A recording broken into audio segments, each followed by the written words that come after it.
If you have money sitting in a like a traditional savings account right now, there's a new strategy document circulating among the ultra-wealthy that suggests you aren't playing it safe. You're really not. No. In fact, you are actively participating in your own financial erasure. Welcome to the deep dive. Today, we are opening up a highly restricted, honestly incredibly startling document from LifeVanta Strategy. Yeah, startling is the right word for it. It's an internal research report, and it's titled The 2026 Financial Reset, How the 1% Are Preparing While You Sleep. It is a staggering piece of literature, and it operates on this premise that completely upends all the traditional financial advice most of us grew up with. Right, the stuff our parents told us. And that's exactly why we're digging into it today. Our mission for this deep dive is to deconstruct this specific blueprint. We really need to look at the mechanics. Exactly. We are going to extract the precise mechanisms the ultra-wealthy are reportedly using to transition their wealth right now. We want to help you, the listener, understand the shifting financial tectonic plates beneath your feet. Because the ground is definitely moving. It is. Now, before we pull this apart, I need to put a very clear stake in the ground. This document dives into some intensely debated structural economics. Highly charged stuff. Yeah, things like permanent wealth gaps and universal basic income. Yeah. We are not here to take a political side. Not at all. We aren't endorsing LifeVanta's worldview, and we certainly aren't judging it through some partisan lens. That is crucial. I mean, the value for you listening today is strictly in objective analysis. Just looking at the facts. Right. We are looking at the machinery of a proposed economic transition. The morality of that machinery, well, that's entirely up to you to decide. Exactly. We are just reading the blueprints. And the first thing these blueprints claim is that we are fundamentally misunderstanding the current economic climate. Oh, totally. The report explicitly states that we aren't experiencing a traditional market crash. It says we are in the middle of a deliberate reset. Yeah, and the distinction they draw there is, it's profound. I mean, a crash implies the system remains intact, right? It's just temporarily depressed. Like a dip. Right, asset prices fall, people tighten their belts, but eventually, the same system recovers. LifeVanta argues that a reset is entirely different. How so? Well, a reset means the foundational rules of money, of value, and of labor are being completely rewritten. The old system isn't coming back. Which brings us to their first major, and I gotta say, highly controversial claim about the death of saving. The report basically attacks the bedrock of the middle-class dream. It dismantles it. You know the drill, right? Get a good job, live below your means, put 10 or 15% into a savings account, and eventually you have this, fortress of wealth. That's the classic narrative. But LifeVanta says the 1% are explicitly not doing this. They are not saving. Instead, they are, and this is their word, re-indexing their money into a new digital reality. Yes, re-indexing. Yeah. And there's this quote that I just keep turning over in my head. It says, "Inflation is no longer a bug. It is a feature designed to wipe out traditional savings accounts." That phrasing, a feature, not a bug. That is lifted straight from software development. Right. When a system glitches, that's a bug. It's a mistake the architect wants to fix. But a feature... It's intentional. Exactly. That means it is coded on purpose. It is functioning precisely as designed. Okay, let's unpack this. So you're telling me this report claims the erosion of our purchasing power isn't just a byproduct of, clumsy monetary policy? According to the LifeVanta framework, absolutely not. They view structural inflation as a deliberate mechanism of the reset. Wow. It is the forced friction required to push capital out of the old fiat system and into the new, decentralized, AI-driven infrastructure.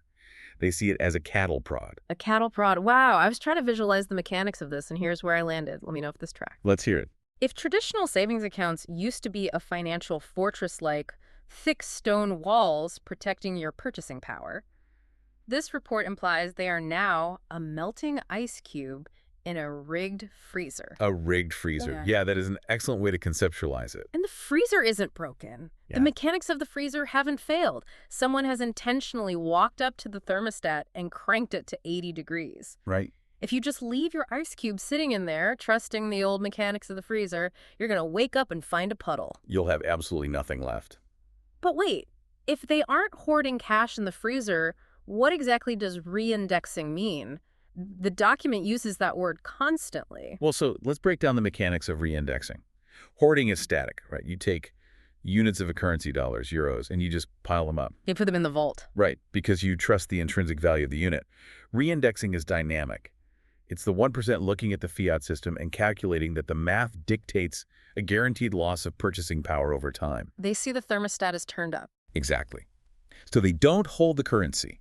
They use the currency as a bridge to buy the underlying architecture of the new economy. So they are like buying the materials to build a new house while their current house is currently on fire. Yes, exactly. They are shifting wealth into proprietary data sets, computational power, and the specific digital networks that will facilitate future human commerce. The infrastructure. Right. They are buying the actual pipes of the 2026 reality rather than holding on to the paper receipts of the 1990s reality. Think about the implications of that for a second. If you are listening to this and your primary strategy for financial security is a high-yield savings account, this document suggests you are actively being preyed upon by the math of the system. Inactivity is punishing you. It's weaponized against you, but that raises a massive question.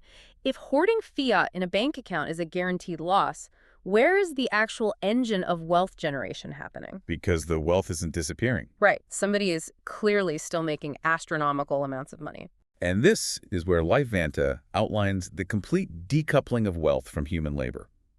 They introduce this concept they call the AI multiplier. Okay, right. The shift from labor to leverage. Exactly. The report states that in this 2026 framework, wealth is generated by leverage, not by human sweat. And they drop a ratio in there that just stopped me in my tracks. Oh, the corporate ratio. Yeah, they claim that one single person, armed with a fully optimized AI system, now holds more operational power and wealth-generating capacity than a traditional corporation with 1,000 employees. Okay, I really have to push back on that. I figured you would. I mean, one person wielding more power than a 1,000-employee corporation, that sounds like pure hyperbole from some Silicon Valley tech evangelist. It does sound extreme. Right, because right now, AI still hallucinates case law. It sometimes struggles to draw a human hand with 5 fingers. How are we jumping to the conclusion that one person can replace a global legal department, HR, marketing, and logistics without any human oversight? It's a huge leap. Isn't LifeVanta vastly underestimating the necessity of human judgment? Well, look, it is entirely fair to be skeptical of that ratio if you're basing it on the AI of 2 years ago, or even today's consumer-facing AI. Right, ChatGPT or whatever. Exactly. But let's look at the actual mechanics LifeVanta is describing for the 2026 landscape. We have to analyze what those 1,000 people in a traditional corporation are actually doing all day. Well, presumably, they are doing productive work. Some of them are, Sure. but a massive percentage of a 1,000-person company is purely dedicated to managing human friction. Human friction, define that. Human cognitive bandwidth has strict physical limits. You need a department to generate ideas.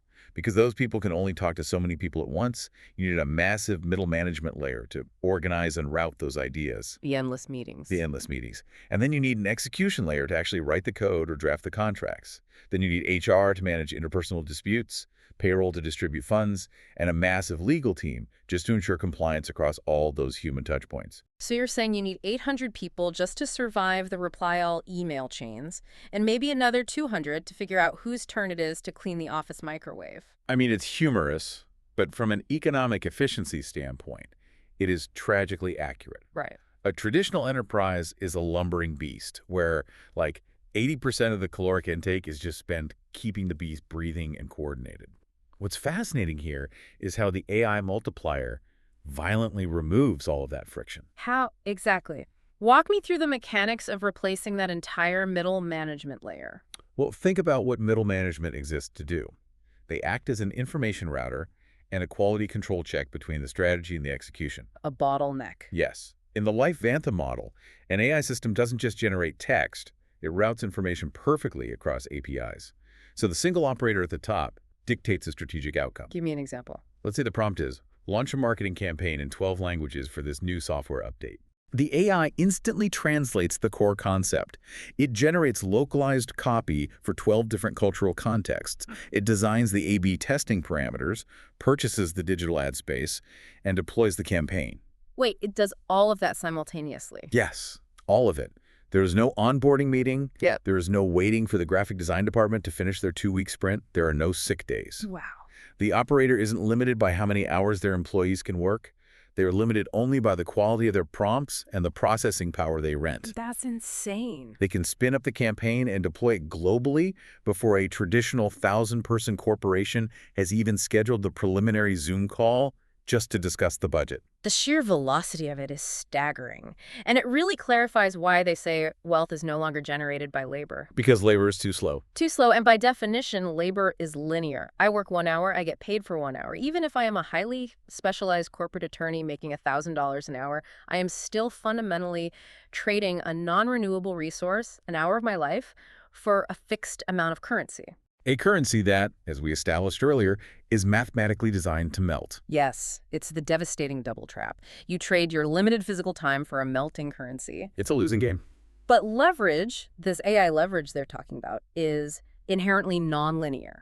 You build the automated workflow once, you prompt the system once, and it executes 1 million localized tasks simultaneously, 24 hours a day, without ever asking for a raise. And this nonlinear reality dictates the actual playbook the 1% are using right now. I mean, it's one thing to theorize about AI leverage. It's another to look at where the elite are actually moving their capital. Right, the boots on the ground. LifeVanta outlines a very specific 3-step strategy happening right now in the shadows. And they introduce this by pointing out a really harsh contrast. While the general public is scrolling through the daily news cycle, essentially just consuming infinite noise, the elite are executing step 1. Exiting the ownership trap. Here's where it gets really interesting and counterintuitive. Oh, this might be the most counterintuitive concept in the entire document for a middle-class listener. Absolutely, because for generations, the very definition of the American dream was heavy, physical ownership. You make it, you buy the massive house. You buy the cars. You buy the fleet of cars. If you are really wealthy, you buy commercial real estate, skyscrapers, shopping centers, physical factories. We were taught that tangible things are the ultimate store of value. The safest bet. But LifeVanta labels all of this as a trap. Why are physical assets suddenly classified as liabilities by the ultra-wealthy? We have to look at the math of physical ownership in a volatile, rapidly decentralizing world. Physical assets require constant, heady capital expenditure. Maintenance. Exactly. A commercial skyscraper has a roof that leaks. It has an HVAC system that breaks down. It requires a massive staff of physical laborers just to maintain it. And it anchors you to the ground. That is the critical vulnerability right there. Yeah. A physical asset is geographically locked. If the local municipality decides they need to plug a budget deficit, they can arbitrarily raise property taxes on that building. Because it can't run away. Right. If the regulatory environment in that state becomes hostile to business, you cannot simply unplug your skyscraper and move it to a server in Switzerland. You are a sitting duck for local friction. Precisely.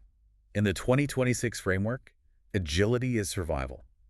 Heavy physical assets tie you to a specific geographic reality, which is subject to local economic downturns and physical degradation. So they want to be weightless. The 1% are looking at massive commercial real estate portfolios not as monuments to wealth, but as giant rusting anchors. So if they are dumping the physical anchors, what are they buying?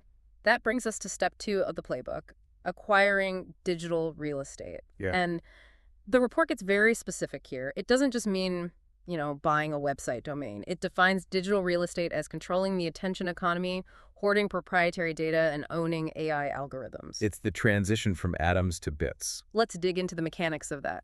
Why is an algorithm considered real estate? Think about the old world billionaire who owns a massive physical shopping mall.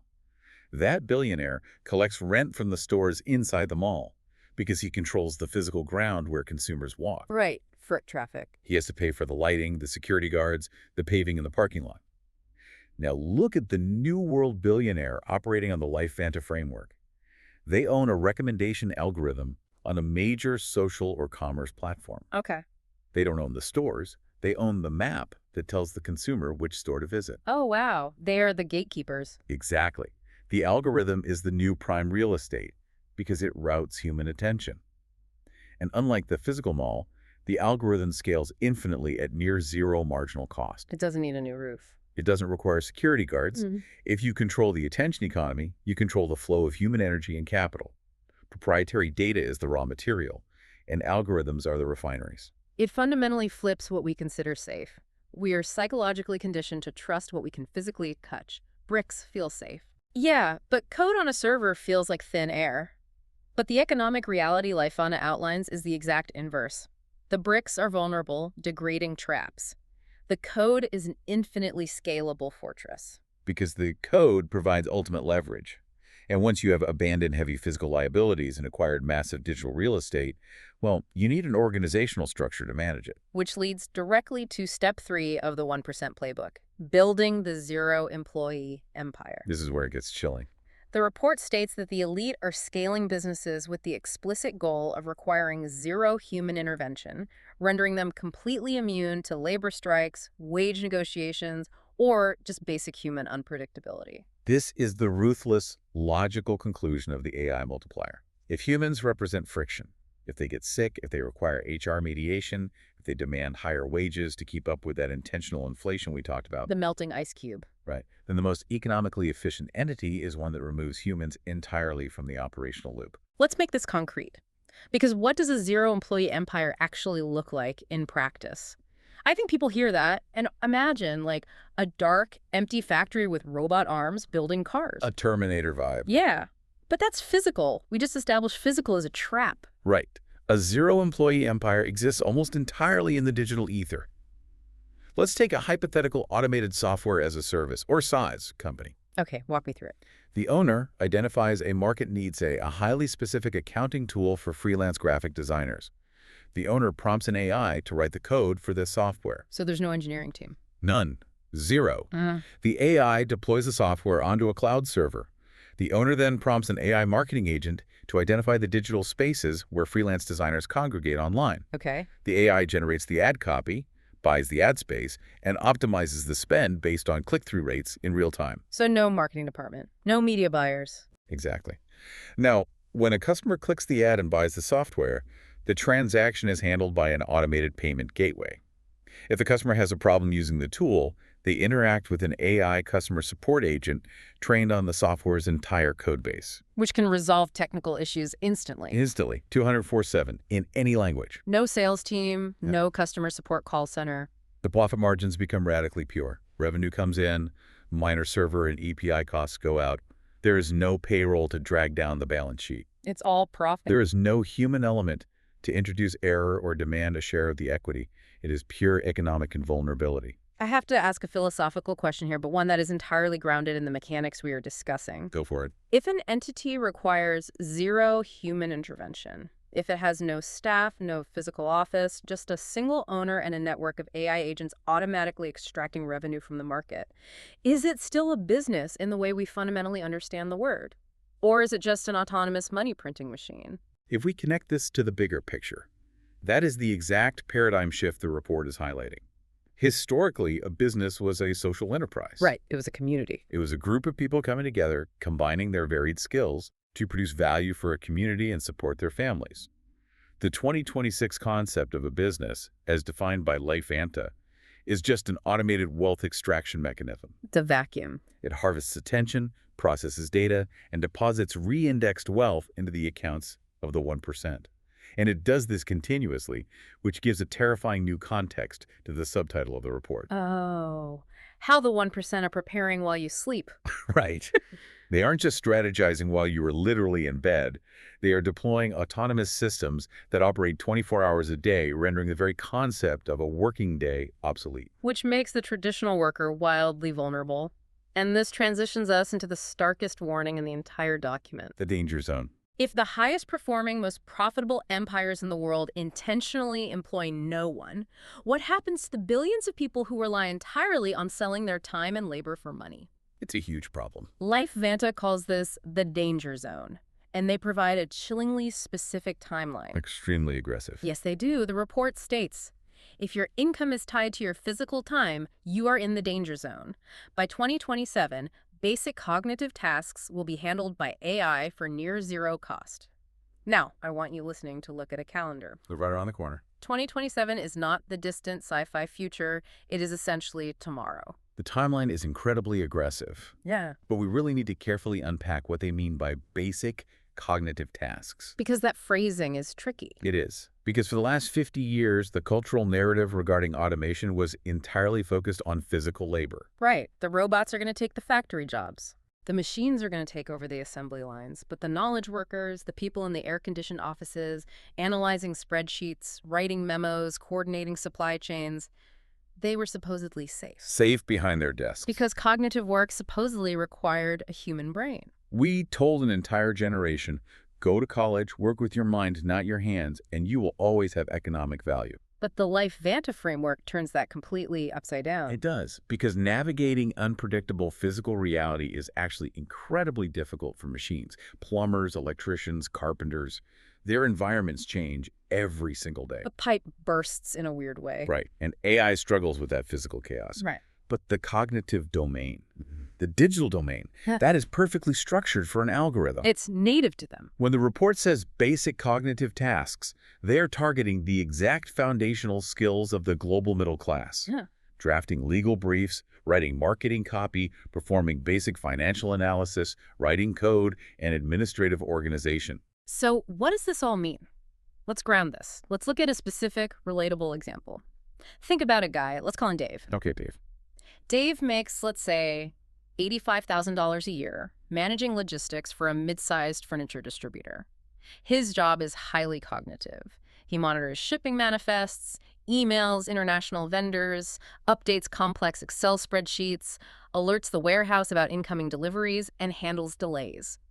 Under this 2026 framework, why is Dave in the danger zone? Because every single action Dave performs is essentially a digital routing task. Dave is acting as a human API between different software systems. He's just moving data. In the LifeVanta reality, an AI system doesn't just read the manifest. It directly integrates with the shipping port's data feed, the trucking company's routing software, and the warehouse's inventory management protocol. But what if something goes wrong? What if there's a massive storm over the Pacific and the cargo ship is delayed? Dave has to call the trucking company and negotiate a new pickup window. That requires human communication. Not anymore. No. The AI multiplier monitors global weather patterns in real time. It predicts the delay 3 days before Dave even sees a cloud on the forecast. Oh, wow. It automatically reroutes the shipment, renegotiates the digital smart contract with the trucking fleet using natural language processing, and updates the final customer's delivery window, all without a single human keystroke. It does Dave's 8-hour workday in 0.4 seconds. And the most terrifying phrase in the report isn't just that AI will do this, it's the phrase, for near zero cost. That is the cliff face. If the AI performs Dave's job for 3 cents of server processing power, Dave doesn't get a polite pay cut. He doesn't get reassigned. He gets eliminated. The market will never pay an $85,000 premium for a service that can be generated instantly for fractions of a penny. This isn't a gradual decline in wages. It is the sudden, sheer obsolescence of an entire category of human labor. And this creates a massive structural vacuum in society. I mean, if cognitive labor is priced at zero, how do the 99% actually survive? They need to eat. Right. LifeVanta does not shy away from this. They outline a deeply sterile, mechanical vision of the global economy post-2026. They call it the UBI divide. And again, keeping our impartiality intact here, we need to examine how LifeVanta structures this argument because it is wildly different from how politicians usually talk about universal basic income. Extremely different. The report divides the future into 2 distinct permanent realities, the 99% reality and the 1% reality. Let's start with the 99%. The text states, they will be subsidized by universal basic income, becoming permanent consumers with zero wealth-building potential. When UBI is usually debated in the public square, it's pitched as a safety net. A floor. Right, a floor that prevents utter destitution, or a stepping stone that gives people the breathing room to retrain for a new career or start a small business. But LifeVanta isn't describing a stepping stone. They are describing a holding pen. Why? Mechanically, why does it function as a holding pen? You have to look at the macroeconomic necessity of consumption. The 1% are building these zero-employee empires, right? They are producing software, digital media, automated services, and physically automated goods. Yes. But an economy only works if someone is buying those goods. If Dave, our supply chain coordinator, and millions like him have their cognitive labor priced at zero, they have no income. Right. If they have no income, they cannot consume. If they cannot consume, the zero-employee empires collapse because they have no revenue. So the government steps in not out of altruism, but to keep the machinery of the market running. Precisely. The government issues the UBI subsidy to maintain a baseline of consumption. But we have to look at where that subsidized money immediately goes. Let's use an analogy pulled straight from the logic of this document. It functions exactly like a casino. Oh, that's perfect. The 99% are the players, and they are being handed free chips at the door by the government. The only requirement is that they use the chips to play the games and eat at the buffet, basically, to survive. But the 1% literally own the house. Exactly. The 1% own the zero-employee empires, providing the food, the entertainment, and the digital services. So $1 of UBI is deposited into Dave's account on Friday. And then what? On Saturday, Dave uses that dollar to pay his automated internet bill, buy groceries from an automated supply chain, and pay for an algorithmic streaming service. That dollar immediately flows out of Dave's hands and right back into the accounts of the 1% who own the AI infrastructure. It is a perfectly closed loop. The 99% become a mere conduit for capital. The money passes through their hands, allowing them to exist and consume, but it never accumulates. It just passes through. It never pools. Hence the terrifying phrase, zero wealth building potential. They are permanently subsidized and therefore permanently reliant. Contrast that with the 1% reality outlined in the report. They aren't just receiving the capital back at the end of the loop, they own the underlying compounding digital assets. The real estate. They own the algorithmic real estate. They are permanently extracting the value. What is striking about the LifeVanta analysis is how emotionally detached it is. It strips away any moral or ethical debate about this wealth gap. It's just math to them. It doesn't view it as a political failure. It views it as pure, inevitable economic mechanics.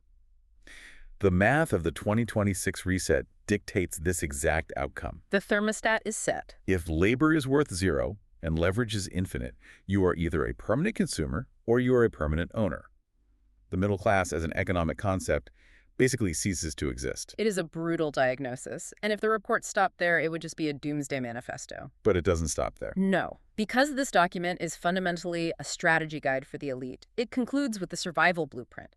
It outlines exactly what mindsets and actions are required to avoid becoming a permanent consumer. This is part 4, the LifeVanta action plan. Right. And it all revolves around adopting what they call the systemic mindset. The systemic mindset is the direct antidote to the worker mindset.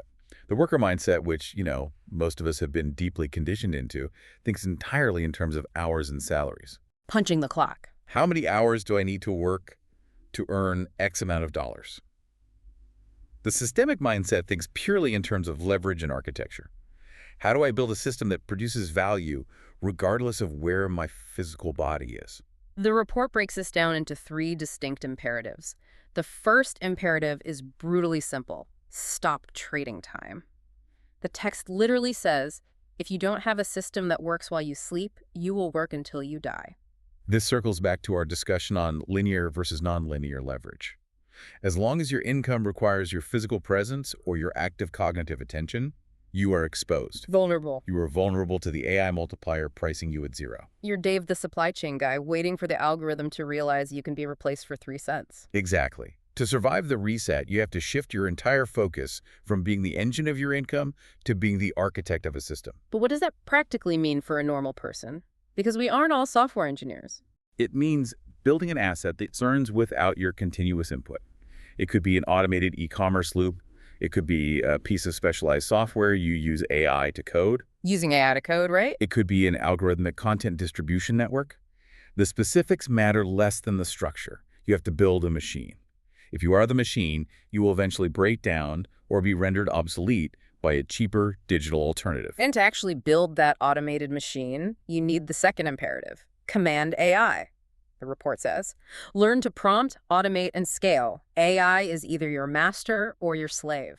That binary language master or slave that forces a profound reevaluation of how we interact with technology every day. Because right now, let's be honest, most of us interact with AI as a parlor trick or as consumers. We ask it to write a funny poem in the style of Shakespeare. Or a recipe. Right. Or worse, we just blindly consume content fed to us by an algorithmic feed on our phones. In the LifeVanta framework, if you are doing that, the AI is your master.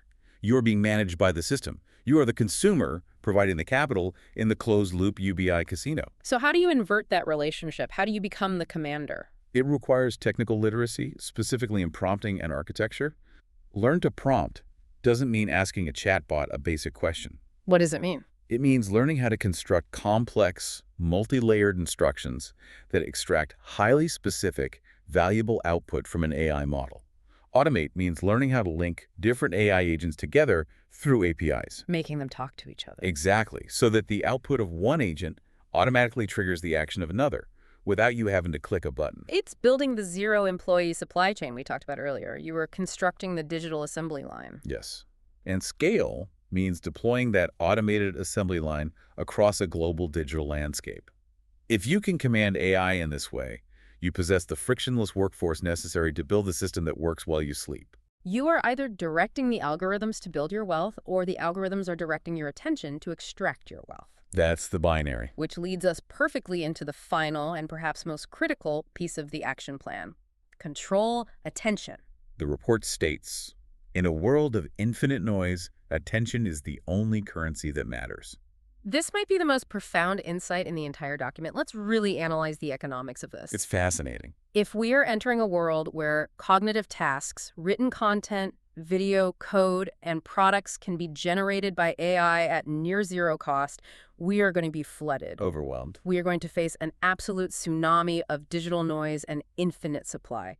Everything will be abundant. And basic economic theory tells us that when supply becomes infinite, you have to look for what becomes scarce. And what is the only thing that remains scarce in an AI-generated world? The human gaze. Human focus. Attention. Exactly. Your attention is finite. You only have so many waking hours. I really want you listening to consider your own daily habits right now. Are you treating your attention like loose change? Most people are. Are you just flipping it away at whatever shiny algorithmic notification pops up on your screen? Because while you are treating your attention as worthless, the elite, the 1% executing this LifeVanta strategy, are treating it like pure gold. They are mining it. They are spending billions of dollars to acquire digital real estate for the sole purpose of harvesting your attention. Because attention is the gateway to capital. If you cannot control your own attention, you will never be able to focus deeply enough to learn how to command AI or build the systems we just discussed. Your energy will be endlessly fractured. You'll just be scrolling through the noise while the reset happens around you. And conversely, if you cannot capture the attention of others, the automated systems you build will never generate wealth. They will just sit empty in the digital ether. In a world where production is essentially free, the only variable of true value is the ability to command human focus, protecting your own attention and systematically capturing the attention of the market. Wow. We have gone on a deeply intense journey today, pulling apart the mechanics of a profoundly serious document. We started by looking at the calculated demise of fiat savings, the melting ice cube in the rig freezer, where inflation is a deliberate feature forcing the reindexing of wealth. We explored how the AI multiplier is completely divorcing wealth generation from human labor, shifting the paradigm from linear time to non-linear leverage. We broke down the 1% playbook, abandoning the heavy, rusting traps of physical liabilities in order to hoard scalable digital real estate and build frictionless, zero-employee empires. We faced the harsh, unsentimental reality of the 2027 obsolescence warning, detailing exactly how basic cognitive labor is violently priced at zero. And we examined the UBI divide, the closed-loop casino that threatens to turn the vast majority to permanent subsidized consumers, while a tiny elite consolidate permanent compounding ownership. Understanding this LifeVanta framework is absolutely critical, regardless of whether you agree with its morality. Right, it's about seeing the board. Not to incite panic, but to provide a clear structural lens. It strips away the comforting, nostalgic illusions of the 20th century economy and exposes the raw mechanics of the new digital reality. It gives you the chance right now to adopt the systemic mindset before the transition is fully locked in. To stop trading your finite time, to learn to command AI rather than be managed by it, and to ruthlessly guard and leverage attention in a world of infinite noise. I want to close by reading the final standalone quote from the LifeVanta report. It's a powerful one. It says, "The future belongs to those who see it before it becomes obvious." You know, we started this deep dive talking about tectonic plates, but waking up to find the landscape beneath your feet completely changed. This report is essentially a seismograph telling us exactly where the ground is going to split. So I want to leave you with a thought to mull over, building on everything we've just unpacked today. Look at your primary source of income right now. Look at the actual tasks you perform on a daily basis. Based on the aggressive timeline we just discussed and the mechanics of the AI multiplier, ask yourself a hard question. Are you actively building a system that commands AI and captures attention? Or are you just waiting for your daily tasks to become completely obvious to an algorithm and therefore completely obsolete?